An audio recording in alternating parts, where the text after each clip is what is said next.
All right, guys, while we're waiting for everybody to log on here, I'm super excited for this video. I feel lately, and you've heard me talk about this, guys, like that I kind of feel enlightened recently. You know, I do, Joe. It's kind of weird. You might think I'm a little crazy, but it's, I have all these crazy stories that I'm sharing with everyone, observations. I'm looking back, reflecting on my year. So much stuff I want to share. So I'm really excited. So while we're waiting for everybody to log on here, I have something that's really going to help you determine and evaluate like how your year was as far from an implementation perspective. So while we're waiting for everybody to log on here, I'll tell you more about that in a second. And I'm really excited to talk about this illusion, okay? This illusion that we have to be very careful about. So while we're waiting for everybody to log in, you might want to get out a piece of paper and a tablet while we're waiting for everybody to get in here. Because I think for this one, I'm really excited about this one. I spent like hours putting this together. So you might want to get some notes together for this, and that's it. So what I'm going to do, guys, is I think that as everyone has reflected or is reflecting over their production or lack of production for the year, what I put together, okay, that I'd like to share with you is something very simple. It is everything that Team Parrella that we've done. Okay, so I know a lot of people are logging in. It's taking a couple minutes here, so let me start this again from the beginning. What I'm doing is I put together this form. And it was everything that Team Parrella has told you to implement in 2017. It's a checklist. So if you'd like to actually go through and look at, like whether or not you did all these different types of email programs, different things we recommended, hacks, all these different things over the course of 2017, all I want you to do below, just kind of comment below, really simple, evaluation. And I will send that to you. Anyone watching this video, you will have access to that. So I'm excited about that. So that's the first part. Okay, let's get into I have notes today, guys. So this is going to be a long video, so just prepare yourself. So I want to talk first about this illusion. And I want to start first, which I normally don't do. I usually start with a story, but today I want to start with a quote, and I want you to really think about this. So here's the quote. And this is from Curtis Jackson. If you know who Curtis Jackson is, comment below.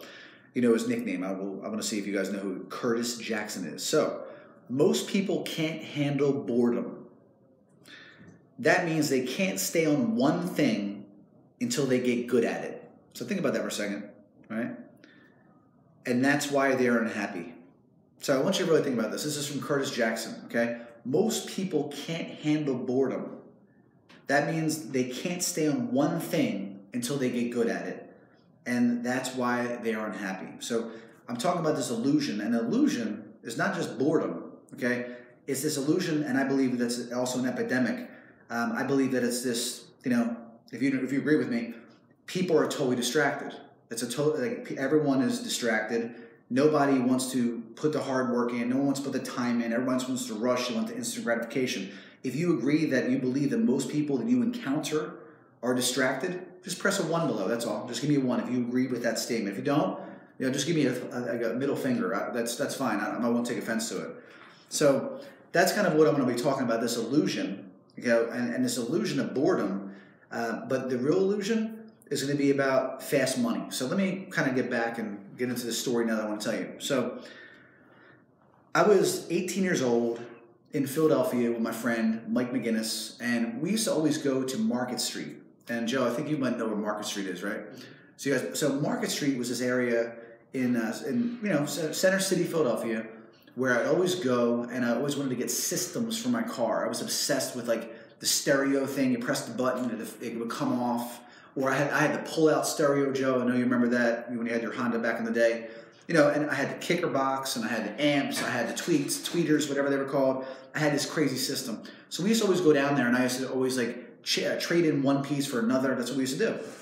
So what happened was we were at a light, and some guy comes up, and he looks at me, and he's like, "Hey, man, I need your help." He's like, and he shows me this money. He shows me this bag of money.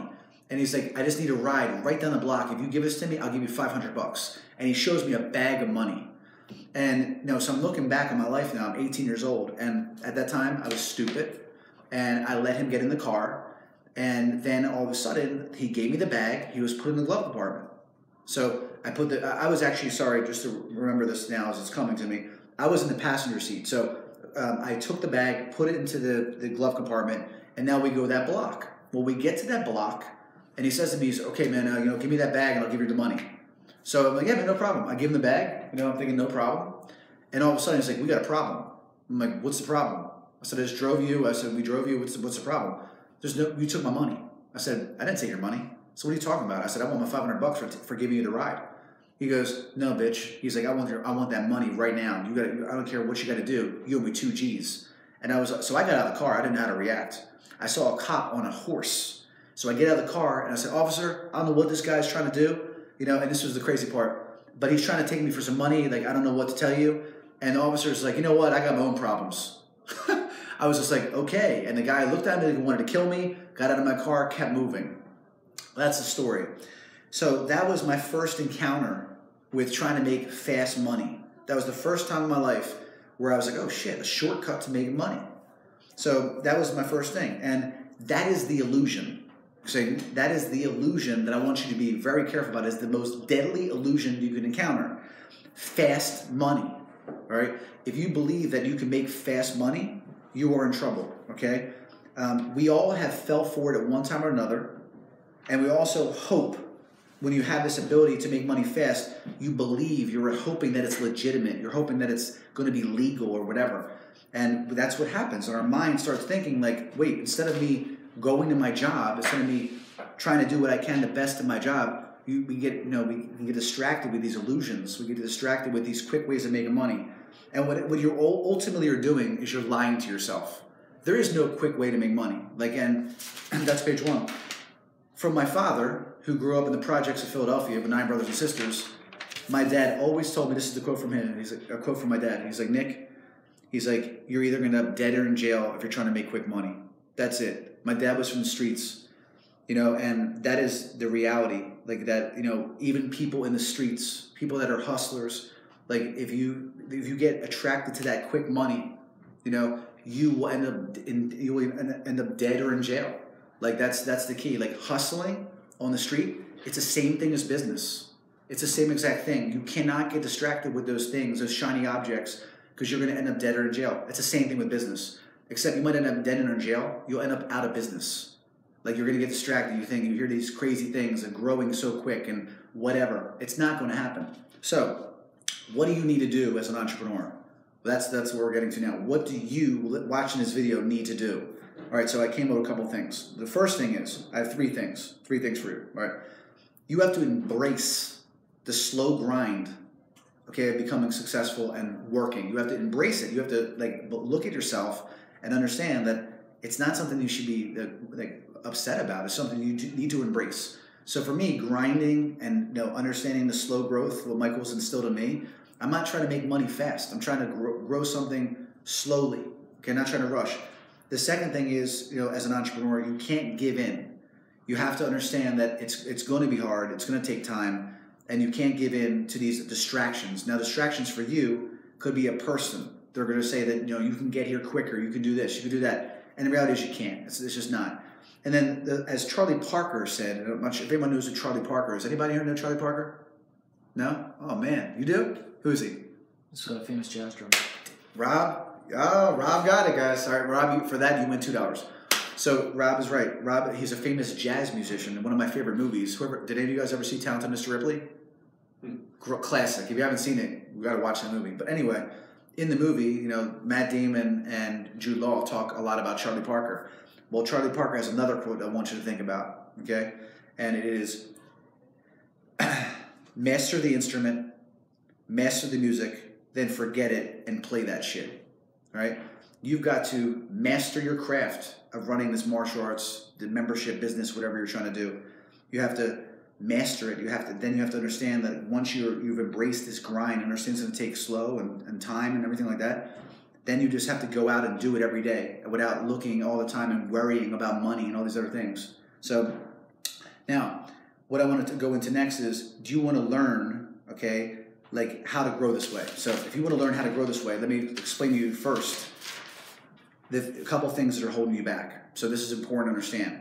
So for the people that are not growing, for people that are kind of stuck, this is why. It really, I don't want to use the word mindset, okay, but it's more of your state of mind, which is kind of the same thing. But let's go over these 4 things. So the first thing is, the reason why you will not have substantial growth, or you won't grow at all, and this is very important, it's because you are comfortable.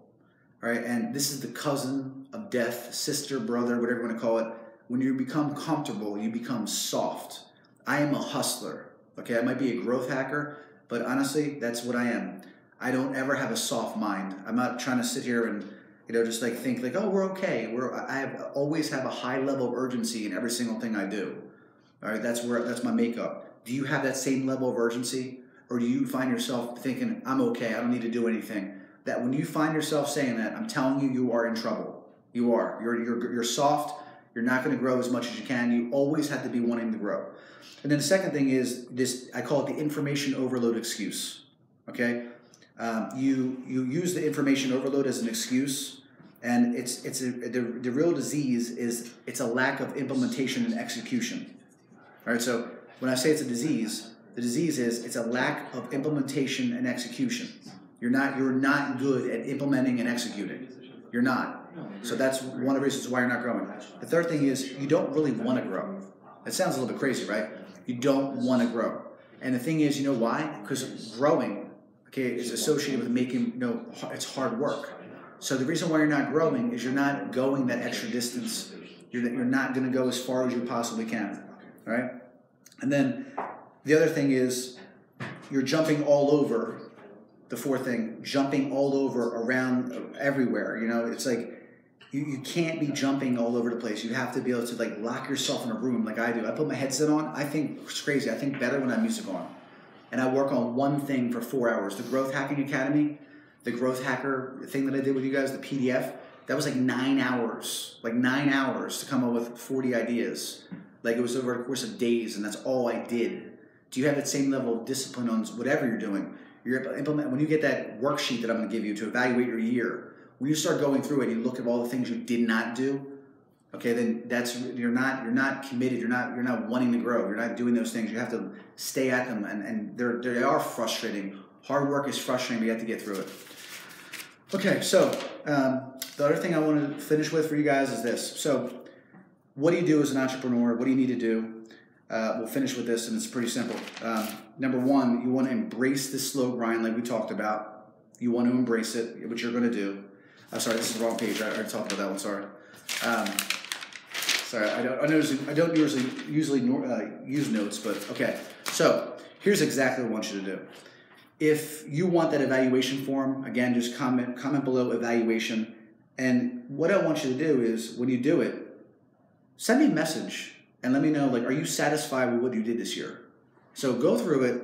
I'm gonna have it out today. End of the day, you'll get it tonight when I'm back home before the mastermind. It's only about 25 different things, but I want you to go through it and look. Did I do this? Did I do that? And if you did not do it, okay, let's try to work together to find out why you're not getting these things done. Okay, that we can't have it going into 2018. You can't be distracted. That is all I have for today, guys. Again, if you want that evaluation form, all right, I'm gonna give it to everyone. It's everything that Team Parrella has suggested to do for 2017. That's it. So put evaluation. Tomorrow I'll be doing the mastermind. I'm gonna go live, okay, at around same time, around 11 o'clock, so you guys can check it out. And then same thing on Thursday. I'll be going live again in front of our mastermind with one of our presentations. So that's what I have. So thank you guys for joining me today, and I will see you tomorrow. Thanks.